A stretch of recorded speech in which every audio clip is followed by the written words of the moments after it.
La Russie a contribué à sauver le monde. L'Afrique a contribué à sauver le monde. Il faut le dire. Il faut que les jeunes le comprennent. Que tout ce qui se raconte dans les films Hollywood, c'est faux. Ce n'est que du mensonge. C'est la même chose. Vous voyez, moi, ils n'aiment pas que je parle. On trouve que je parle trop et tout. Pour que je me taise, pour qu'eux, ils parlent et que leur version passe. Non.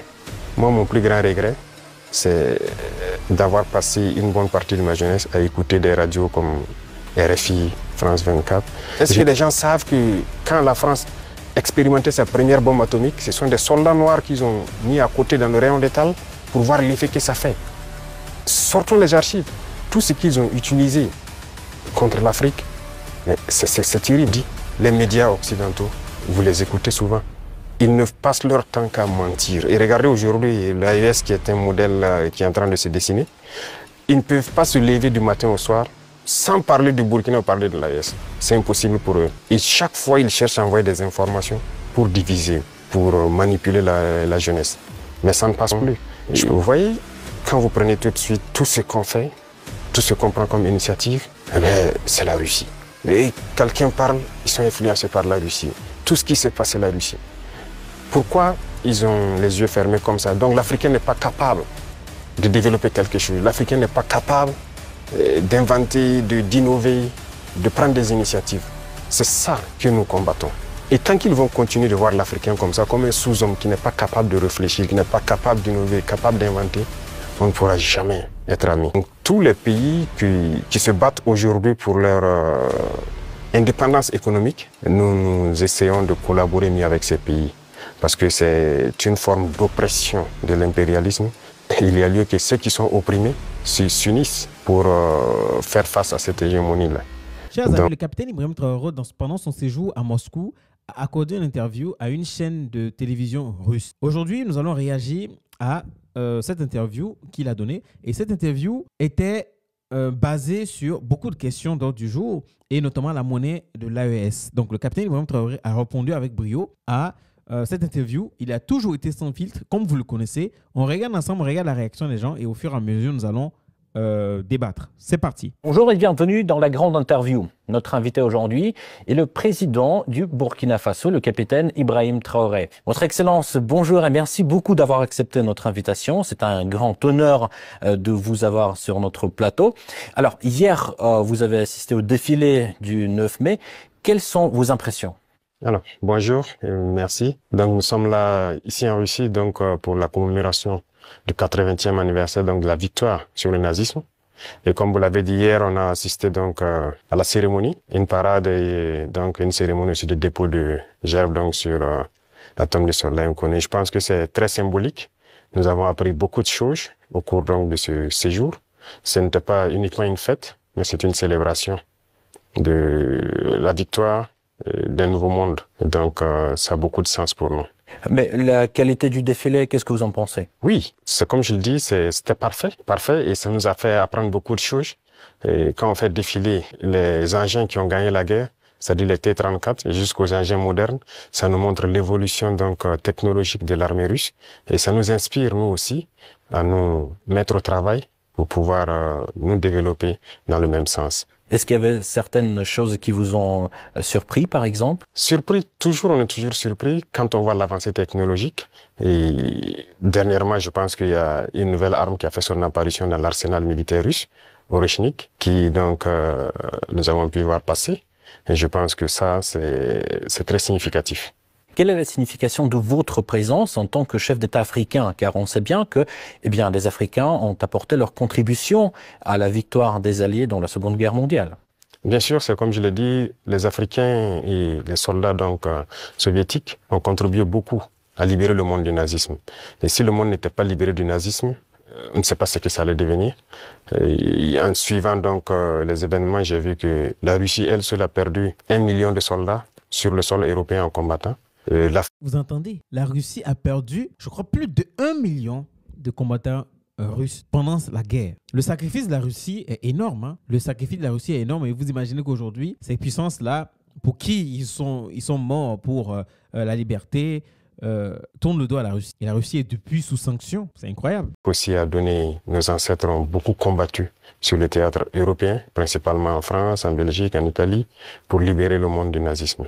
Donc c'est une histoire commune que nous partageons. Comment s'est déroulée la rencontre avec le président russe? Alors, pour l'instant, nous avons eu des rencontres brèves et dans quelques temps, nous allons avoir un long entretien et ça se passe très bien et vraiment c'est très courtois, c'est amical, c'est fraternel et c'est tout ce qu'on demande donc en matière donc de nouvelles coopérations dans ce monde. Mais comment décririez-vous l'état actuel des relations bilatérales? Les relations se portent très bien et je peux dire que depuis 2 ans maintenant, les relations ont très bien commencé et nous sommes en train d'approfondir. C'est les volets défense-sécurité, mais aussi les volets éducation et plus tard les volets commercial et trucs. Donc nous avons échelonné les différents volets pour qu'on puisse échanger beaucoup, partager beaucoup d'expériences parce que nous avons beaucoup aussi à apprendre sur le volet éducation de la Russie, notamment dans les sciences. Notamment dans les sciences, mais dans quel domaine en particulier? Oui, il y a beaucoup de domaines dans les sciences, que ce soit les mathématiques, la physique, la chimie. Ce sont des domaines qui nous intéressent beaucoup, tant sur le développement de notre industrie militaire, mais aussi dans le développement commercial de notre pays, le développement économique de notre pays. Donc ce sont des volets que nous allons chercher donc à approfondir pour pouvoir mieux nous structurer. Et pensez-vous qu'il y ait une demande au Burkina pour l'enseignement russe? Bien sûr, il y a beaucoup d'étudiants burkinabés déjà ici en Russie, dans des universités. J'en ai croisé ce matin même. Et j'ai même demandé à ce qu'on augmente le nombre d'étudiants ici, que ce soit à travers des bourses russes ou le Burkina qui va donc payer des bourses pour que ces étudiants viennent. Mais l'objectif pour nous, c'est d'implanter des universités similaires au Burkina. Et comme il y a déjà la maison de la Russie, ça va nous permettre d'aller très vite. D'ailleurs, vous venez de le rappeler, aujourd'hui, vous avez visité l'université russe. Comment s'est déroulée cette visite? Ça s'est très bien déroulé. J'ai eu des échanges fructueux avec le ministre de l'Éducation de la Russie, avec les recteurs et les étudiants, et surtout les étudiants de l'AES qui étudient dans cette université. Et nous avons eu de très bons échanges et on s'est parlé beaucoup de manière scientifique. Voilà. Parlons un tout petit peu de l'économie. Le volume des échanges commerciaux a augmenté de 10 fois en un an. Mais de l'autre côté, ces chiffres-là ne sont pas à la hauteur du dialogue politique. Comment expliquez-vous ce paradoxe? Et surtout, comment booster ces liens dans le domaine du commerce, en fait? Comme je l'ai dit, c'est une nouvelle relation qui commence. Vous savez qu'avec la Russie, depuis les... Pourquoi nouvelle, excusez-moi? Oui, ça recommence, puisqu'il y avait, depuis les années après la mort malheureusement de Sankara, les relations avec la Russie se sont beaucoup estompées. Et là, nous sommes en train de réveiller les relations. L'ambassade s'est installée et les relations commerciales sont aussi au cœur des échanges. Quand je prends, il y a un certain nombre de produits, par exemple burkinabés, qui transitaient par certains pays européens avant d'être vendus en Russie. Aujourd'hui, ces produits sont directement vendus à travers donc, des opérateurs burkinabés et des opérateurs russes. Je parle notamment, quand on prend l'exemple des mangues, les mangues transitaient par des pays européens pour être vendus en Russie. Aujourd'hui, ça se passe directement. Il y a le coton, qui va suivre, il y a beaucoup d'autres produits, le sésame et bien d'autres produits agricoles que nous pourrons échanger directement avec la Russie. Donc, ça ne fait que commencer, ça va s'accroître. Tout à fait. En fait, les prévisions économiques indiquent une croissance de 5,6% en 2025. Alors, quels sont les secteurs clés qui soutiennent cette croissance? Alors, il faut dire que jusqu'aujourd'hui au Burkina Faso, c'est l'or qui est le premier produit d'exportation. Mais nous avons lancé le moteur de l'agriculture pour d'abord l'autosuffisance, mais aussi pour le commerce extérieur, l'exportation. Et si vous suivez bien, depuis l'année passée, nous avons lancé l'offensive agricole avec une initiative qui soutient l'offensive. L'objectif, c'est de pouvoir accroître notre production agricole de façon significative, s'autosuffire, mais aussi il y a des produits de rente qu'il faille donc vendre à l'extérieur. Et tout ça doit pouvoir soutenir cette croissance et nous espérons être bien au-dessus de ces chiffres-là. Mais comment se déroulent ces réformes en fait? Il y a beaucoup de choses, ce sont des réformes difficiles. Faut le reconnaître parce qu'il y a un système qui s'est installé, mais c'est pas impossible. Déjà, quand vous regardez notre production céréalière, on a eu une très bonne croissance en 2024. 2025, nous espérons encore faire mieux. Et ce sont des réformes assez courageuses. Quand vous prenez, par exemple, je reste toujours dans l'agriculture, nous avons, par exemple, décidé, à travers l'initiative de l'offensive, de labourer gratuitement les champs de nos paysans. Donc l'année passée, on l'a fait. Cette année encore, s'il plaît à Dieu, au retour.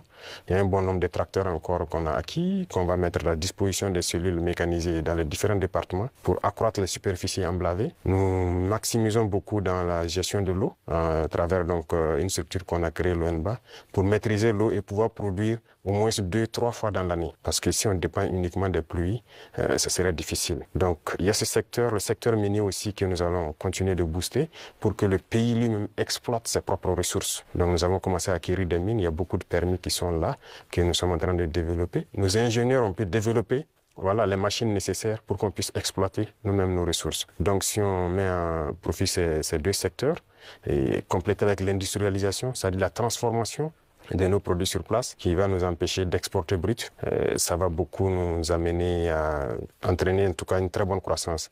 Donc ce sont ces réformes qui sont en cours, l'agriculture, l'industrie et beaucoup de secteurs. Pensez-vous que la Russie puisse apporter son soutien pour la mise en place de ces réformes? Bien sûr, bien sûr. Beaucoup de soutien et rien que la formation technique et professionnelle, c'est déjà une très bonne chose. Si nous payons des industries, il faut bien des gens qui vont les entretenir et les faire marcher. Et la Russie nous aide dans ce volet, c'est pourquoi je dis que nous avons une très bonne coopération avec le ministère de l'Éducation.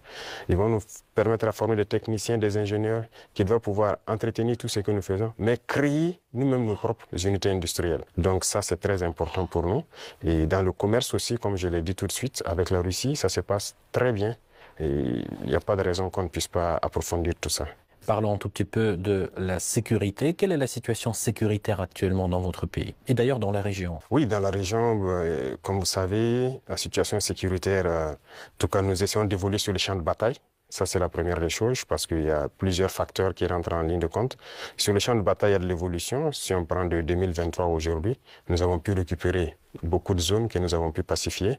N'empêche que l'ennemi se renforce aussi. Il y a beaucoup de combattants étrangers qui rejoignent le rang des terroristes. Est-ce que vous pouvez préciser, vous parlez de quoi? Oui, les terroristes, ils sont renforcés par beaucoup de combattants étrangers qui viennent d'ailleurs, qui ne sont pas en fait, quand je prends le cas du Burkina, il y a beaucoup de criminels qui sont au Burkina mais qui ne sont pas burkinabés. Il y a aussi des formateurs qui viennent de beaucoup de pays pour les apprendre beaucoup de techniques. Mais quel est leur intérêt? Mais ce n'est pas du terrorisme en fait, c'est de l'impérialisme. L'objectif pour eux, c'est de nous maintenir dans une guerre permanente, qu'on ne puisse pas se développer et continuer à piller nos richesses. Et donc, ils ont tout intérêt à amener des spécialistes dans les mines pour poser divers types de mines, des spécialistes en explosifs. Aujourd'hui, les terroristes utilisent des drones pour faire le combat et tout. Donc, ce sont des professionnels venus donc, de certains pays qui viennent les apprendre tout ça. Tout ça, c'est pour continuer à nous maintenir dans une situation d'insécurité. Mais nous prenons la mesure de la chose, nous nous adaptons à chaque fois à leur mode d'action et nous continuerons le combat jusqu'à récupérer l'entièreté du Sahel. Y a-t-il des pays concrets qui financent ces combattants? Tous les pays impérialistes financent ces combattants. Voilà, ils sont nombreux. On ne peut pas les citer individuellement. Il y en a qui sont même cachés, qu'on ne peut pas imaginer. Mais ils sont nombreux. Ils sont nombreux. Il y a ceux qui ne sont pas cachés et qui le déclarent ouvertement. Je parle du récent scandale avec le soutien du terrorisme au Mali. Quel regard portez-vous sur ce qui s'est passé en fait? Je savais qu'il allait venir sur le cas de l'Ukraine. Vous savez, il y avait eu cet incident. L'acte de l'Ukraine face au Mali qui a donné la position aux djihadistes, qui a rentré en contact avec les djihadistes pour donner la position des forces armées maliennes. Et il y a eu l'attentat qui avait été attaqué, je pense que vous vous rappelez. Donc, quand je voyais les questions du journaliste, j'entendais les questions du journaliste, entendre les questions du journaliste, je savais qu'il allait en venir là-bas. Oui, c'est malheureux, ils l'ont déclaré ouvertement, qu'ils soutiennent les terroristes. Et nous avons aussi pu remarquer, effectivement, avec un certain nombre de technologies que les terroristes ont pu avoir, que ça vient d'eux. C'est malheureux, c'est très malheureux, mais toujours est-il qu'on ne s'apitoie pas sur notre sort. Et nous avons pris la mesure de la chose, nous allons nous adapter, nous allons les combattre. Et ils ne pourront pas vaincre. C'est ça le plus important pour nous. Comment se poursuit la coopération humanitaire entre le Burkina Faso et la Russie? Ça se poursuit très bien. Je pense qu'il y a beaucoup d'échanges sur beaucoup de volets. Quand je prends le domaine donc, de la santé, parce qu'on a toujours des déplacés qui sont là. Et quand on dit un camp de déplacés, ça veut dire qu'il y a des situations sanitaires souvent compliquées. Et je pense que les services de santé coopèrent bien pour pouvoir appuyer donc, les services de l'action humanitaire pour pouvoir avancer. Et vous avez suivi en 2023 Je pense que la Russie a fait un don de blé au Burkina Faso. C'était uniquement donc destiné donc aux personnes déplacées. Mais nous avons fait la promesse au président Poutine que nous ne souhaitons plus être ravitaillés en blé parce que nous allons produire le blé. Et je tiens cette promesse parce que nous avons commencé à produire notre blé en quantité pour satisfaire. Donc ce qui veut dire que la coopération sur ce volet-là nous amène nous-mêmes à nous développer. J'aime ce président-là parce que ce qu'il a dit là, je pense que beaucoup de gens ne sauraient pas imaginer qu'il allait dire ça. Parce que je me rappelle très bien qu'il a fait comprendre que oui, on a eu un don de la Russie, mais ce don-là, ce n'est pas pour tout le temps. Ce don-là, c'est ponctuel et c'est fini. Et c'est ce qu'il est en train de dire. Il a fait comprendre à Vladimir Poutine que ce don de blé-là, merci, c'est bien, mais il faut savoir que la prochaine fois, nous n'allons plus prendre le blé de la Russie parce que nous-mêmes, nous allons produire notre propre blé. C'est ça. Quand vous voulez être aidé, acceptez une fois et les prochaines fois, vous-même, vous débrouillez de ça, ce qu'on vous a donné, vous me poussiez le produire. C'est ce qu'il est en train de dire, c'est ce qu'il est en train de faire. Donc du coup, il a fait la promesse au peuple burkinabé qui va tout faire pour que le blé que tout le monde envie, tout le monde veut, va être produit au Burkina Faso. On a beaucoup fait croire aux Africains que le blé ne pouvait pas se faire produire en Afrique, pourtant. C'était beaucoup de choses pour pouvoir combler les vides. Face aux tensions géopolitiques actuelles, notamment la guerre tarifaire entre les États-Unis et la Chine, comment le Burkina Faso adapte-t-il sa stratégie économique et diplomatique? Alors, ce monde est en perpétuelle mutation. C'est de la folie, souvent, les choses qu'on voit. Et il faut rester aux aguets et pouvoir s'adapter à tout moment. Et ça, c'est très important parce que nous suivons l'actualité. Il y a une bataille économique un peu partout. Mais, a priori, nous commerçons avec la Chine sans problème. Nous achetons beaucoup de choses de la Chine et les Chinois aussi achètent beaucoup de choses chez nous. Il y a des entreprises chinoises qui s'installent chez nous, malgré le fait que les gens ont essayé de dénigrer le Burkina Faso. C'est pareil avec la Russie actuellement. Donc, tous les pays qui se battent aujourd'hui pour leur indépendance économique, nous essayons de collaborer mieux avec ces pays parce que c'est une forme d'oppression de l'impérialisme.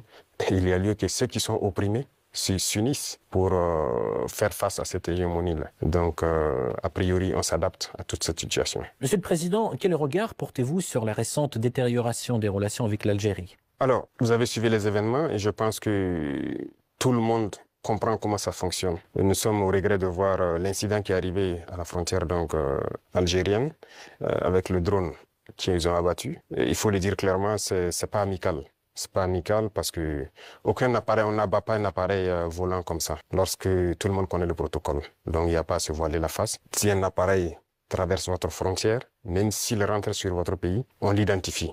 Les radars permettent de l'identifier et on sait il appartient à quel pays.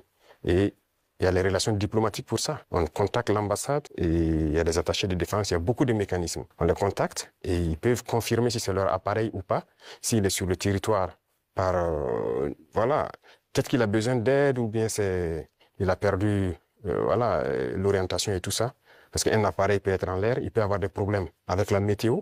Il est obligé de se cacher derrière les nuages. Ça arrive très souvent dans nos pays. Donc un appareil rentre, on les demande, ils disent non. Il y a beaucoup de couverture nuageuse, mais il y a en tout cas un phénomène météorologique qui l'amène à venir passer. Il peut avoir un problème technique. Il peut demander de l'aide pour qu'on le guide à ce qu'il atterrisse. Donc, il y a tellement de facteurs qui peuvent faire qu'un appareil se retrouve dans un espace aérien.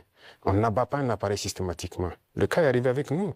On a souvent vu un appareil américain qui est rentré sur notre territoire, qui faisait donc des reconnaissances et tout. On n'a pas abattu l'appareil. On a pris le soin de contacter l'ambassade américaine, qui ont pris quelques minutes. Ils nous ont confirmé que c'est leur appareil et ils ont dégagé l'espace. Donc, on n'abat pas un appareil systématiquement. Donc, c'est un acte délibéré, inamical d'abattre l'appareil et c'est regrettable. Est-ce que les explications sont claires?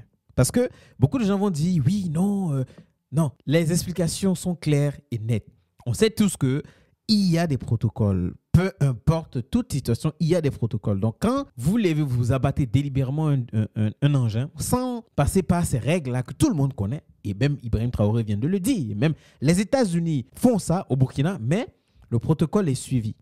Donc, est-ce que c'est clair? Donc, vous comprenez que c'est un acte qui a été fait exprès, sciemment, par l'Algérie. Et ça, je pense que personne n'en doute. Hein. Je ne sais pas qui d'autre peut douter de ça, mais personne n'en doute que c'est un acte délibéré qui a été fait par l'Algérie. Parce qu'en plus, apparemment, l'engin a été abattu, mais qui s'est retrouvé, qui est tombé, les débris sont retrouvés sur le territoire malien à 10 km ou 9 km de la frontière. Donc, est-ce que l'avion s'est retrouvé sur le territoire algérien? C'est la question qu'on se pose et il n'y a pas de réponse. Personne ne sait dire si exactement. Pourtant, les faits sont là. Quand on calcule là où l'avion est tombé, on ne peut pas être abattu à 10 km dans l'Algérie. L'avion va encore continuer et aller venir tomber dans le territoire malien. Mais ce qu'il a dit, c'est clair et net. Mais si je comprends bien, vous ne fermez pas la porte au dialogue quand même. Non, il faut que les dirigeants comprennent que nous n'avons pas le choix que de nous unir face à cette situation de soi-disant terrorisme. Parce que c'est un phénomène assez complexe. Et je vous dis que le Burkina était assis dans les années 2012 à regarder le Mali. Et on était, le régime qui était en place était ami avec ces gens-là. Certains vivaient même à Ouagadougou. Irak a vécu à Ouagadougou. C'est la réalité. Mais qu'est-ce qui se passe aujourd'hui? Ils sont retournés contre nous. Ce pas des gens libres. Ils sont manipulés par les impérialistes et les ordres qu'on les donne, ils donnent à leurs criminels sur le terrain, ils le font. Donc, il faut que chacun comprenne qu'on doit s'unir pour faire face. Il n'y a pas de négociation possible avec ces gens-là. Justement, parlons de cette unité, plutôt cette intégration qui se déroule actuellement au sein de l'AES. Où en est-on actuellement? Ça se passe bien, ça évolue. Nous sommes donc dans la Confédération. Et comme je dis, il y a beaucoup de choses à mettre en place. Voilà. Et il ne faut pas chercher à aller tellement vite et ne pas bien faire. Donc, nous sommes en train d'aller de manière progressive. Il y a beaucoup de structures à mettre en place. Il y a beaucoup de volets à mettre à niveau dans les trois pays. Parce que vous n'êtes pas sans savoir que sur le point de vue économique, on n'est pas au même niveau. Sur le point de vue militaire, il y a beaucoup de volets. Il faut essayer d'équilibrer. Et donc, ça nécessite la mise en place de beaucoup de structures, beaucoup de rencontres. Et la libre circulation, ça nécessite un certain nombre de paramètres à mettre ensemble. Vous avez dû voir qu'on a fait un gros travail pour aboutir à un document unique de sécurité pour les voyages et tout. Donc, c'est évolutif. Donc, ça se passe très bien. Justement, j'avais une question sur le volet économique. La création de la devise propre à l'AES est-elle toujours à l'ordre du jour? Oui, c'est à l'ordre du jour, forcément. Et donc, le processus continue. Il y a beaucoup de choses, comme dirais-je, beaucoup de billes à caler avant d'y arriver. Mais c'est forcément à l'ordre du jour. Si on parle de souveraineté, forcément, on a besoin de cette souveraineté-là. Voilà, donc c'est impératif. Peut-on s'attendre à l'élargissement de l'AES? Oui, dans le futur. Mais pour l'instant, comme j'ai dit, nous devons harmoniser nous-mêmes beaucoup de choses, mettre en place vraiment les bases, parce qu'il y aura beaucoup de protocoles additionnels, si vous voulez constater, pour harmoniser nos politiques, que ce soit les politiques diplomatiques, économiques, voilà. Il y a beaucoup de politiques à harmoniser avant de permettre à ce que quelqu'un puisse s'ajouter. Mais y a-t-il déjà des pays qui s'intéressent à votre format? Oui, des pays s'intéressent. Voilà. Ils pourront être peut-être, je ne sais pas. Pour l'instant, le président de la fédération, c'est le président malien. Il pourra donner son avis sur la question. Mais il y a des pays qui s'intéressent, oui. Comment vous expliquez la baisse de l'influence française dans la région? Pas uniquement dans le Sahel, mais aussi dans l'Afrique de l'Ouest, par exemple. Je pense que c'est eux-mêmes qui ont contribué à baisser leur influence. Parce qu'ils ont une conception paternaliste de nos relations. Et vous voyez, quand vous prenez tout de suite tout ce qu'on fait, tout ce qu'on prend comme initiative, c'est la Russie. Et quelqu'un parle, ils sont influencés par la Russie. Tout ce qui se passe, c'est la Russie. Pourquoi ils ont les yeux fermés comme ça? Donc l'Africain n'est pas capable de développer quelque chose. L'Africain n'est pas capable d'inventer, d'innover, de prendre des initiatives. C'est ça que nous combattons. Et tant qu'ils vont continuer de voir l'Africain comme ça, comme un sous-homme qui n'est pas capable de réfléchir, qui n'est pas capable d'innover, capable d'inventer, on ne pourra jamais être amis. Les époques ont changé. Donc, c'est la vision même qu'ils ont du noir. Il faut qu'ils arrêtent ça. Parce qu'en nous traitant comme ça, c'est comme s'ils voient le noir comme un sous-homme. Et là, c'est dangereux.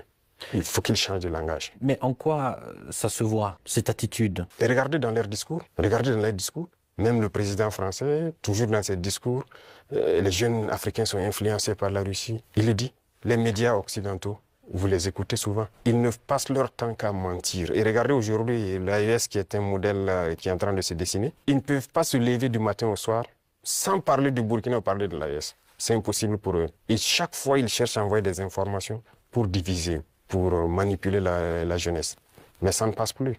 Je pense que les gens sont assez conscients, les gens ont l'œil ouvert. Et vous tous, vous êtes victimes de ces gens-là, la communication. Ce qu'ils font, ce qu'ils disent sur la Russie et tout, on le sait. Aujourd'hui, jusqu'aujourd'hui, il y a des jeunes Africains qui ont les yeux toujours fermés, qui croient à leurs mensonges.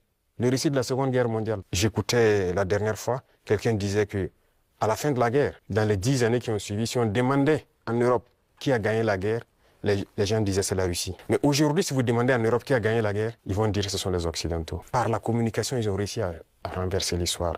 Et l'histoire africaine aussi, ils ont tout manigancé pour faire passer les mensonges.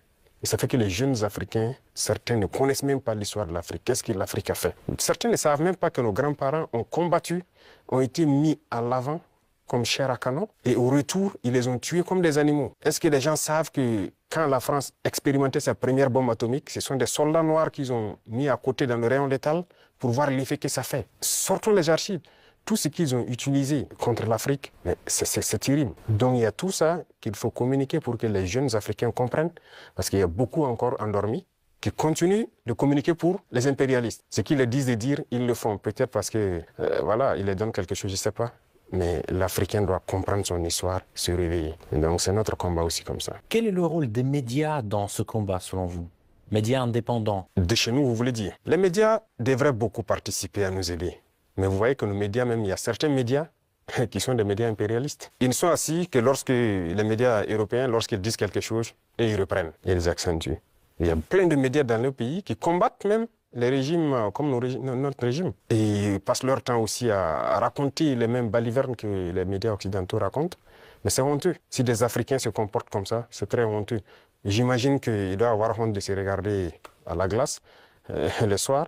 Si tu es payé pour raconter des mensonges sur le noir, c'est très grave. Donc, on est en train de conscientiser. Au Burkina Faso, si vous voyez, actuellement, beaucoup de médias accompagnent la dynamique, participent à conscientiser la jeunesse à travers des débats et tout. Donc, c'est ce que nous souhaitons vraiment pour les médias. Pensez-vous que notre média puisse aussi jouer son rôle dans ce combat? Bien sûr, beaucoup. Il faut jouer un rôle très important parce que, vous savez, je l'ai dit en 2023 à Saint-Pétersbourg, et je le répète encore aujourd'hui, la Russie a contribué à sauver le monde. L'Afrique a contribué à sauver le monde. Il faut le dire. Il faut que les jeunes le comprennent. Que tout ce qui se raconte dans les films Hollywood, c'est faux. Ce n'est que du mensonge. C'est la même chose. La guerre du Vietnam. Aujourd'hui, on voit, l'histoire est tronquée. Mais il faut communiquer. Vous voyez, moi, ils n'aiment pas que je parle. On trouve que je parle trop et tout. Pour que je me taise, pour qu'eux, ils parlent et que leur version passe. Non. Moi, mon plus grand regret, c'est d'avoir passé une bonne partie de ma jeunesse à écouter des radios comme RFI, France 24. J'ai été dans des pays où ces radios étaient fermées. Mais on prenait des applications, on enregistre leur journal pour écouter. Mais à partir d'un moment, il y a un déclic. Et je commence à comprendre qu'ils conditionnent nos cerveaux pour accepter ce qu'eux ils veulent. C'est leur narratif qu'ils veulent qu'on apprenne. Et depuis ce temps, moi je commence à faire la part des choses et j'ai compris que c'est très dangereux ce qu'ils font. Et aujourd'hui, plus que jamais, je me rends compte qu'ils ont conditionné l'esprit, surtout des Africains. Donc vous pouvez participer beaucoup à éveiller les consciences de la jeunesse pour que les gens comprennent comment fonctionne le monde et ne pas se laisser embarquer par ces gens-là. Ma toute dernière question, juste pour conclure sur une note positive, quelles sont les perspectives des relations entre la Russie et le Burkina Faso selon vous? Beaucoup de perspectives à venir. Et comme je l'ai dit, avec la parade que j'ai vue, je pense qu'il y a une très bonne coopération. Parce que c'est bien, actuellement nous payons du matériel, mais il faut qu'on développe l'industrie militaire, par exemple. Et la Russie peut contribuer beaucoup. Et vous savez que la Russie, il y a beaucoup de scientifiques, de savants qui sont russes.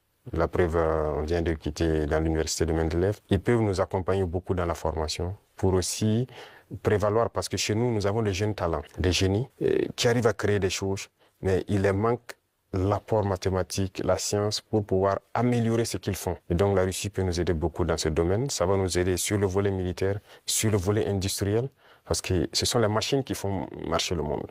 Et aujourd'hui, la technologie qui est là, que ce soit l'informatique et les réseaux, la télécommunication et tout, sur ce volet, la Russie est en train de beaucoup collaborer. Donc, à l'avenir, toutes ces perspectives sont donc mises à l'ordre du jour pour que nous puissions donc arriver à un objectif certain que nous souhaitons. Votre Excellence, merci beaucoup pour cet échange très intéressant et très enrichissant. Je rappelle, c'était le président du Burkina Faso, le capitaine Ibrahim Traoré. Merci encore. Merci à vous. Chers amis, tout est dit, tout est clair. Je ne vais pas faire trop de débat là-dessus encore. On va juste aller regarder les quelques commentaires que nous avons à ce sujet. Je vous assure que tous les présidents savent ce qui est bon pour leur peuple, mais c'est la peur qui les fait agir autrement. Ils pensent que leur pays est une cause perdue, alors ils baissent les bras et se battent pour leurs propres intérêts.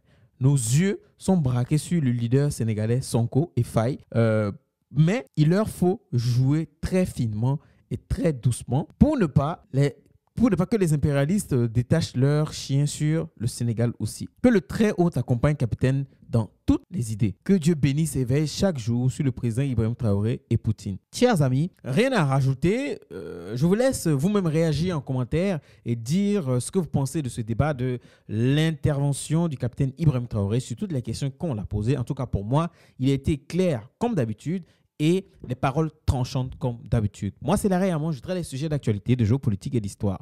Si ce sont des sujets qui te parlent et qui te passionnent, abonne-toi, active la cloche de notification pour ne rater aucune de mes prochaines vidéos. À la prochaine.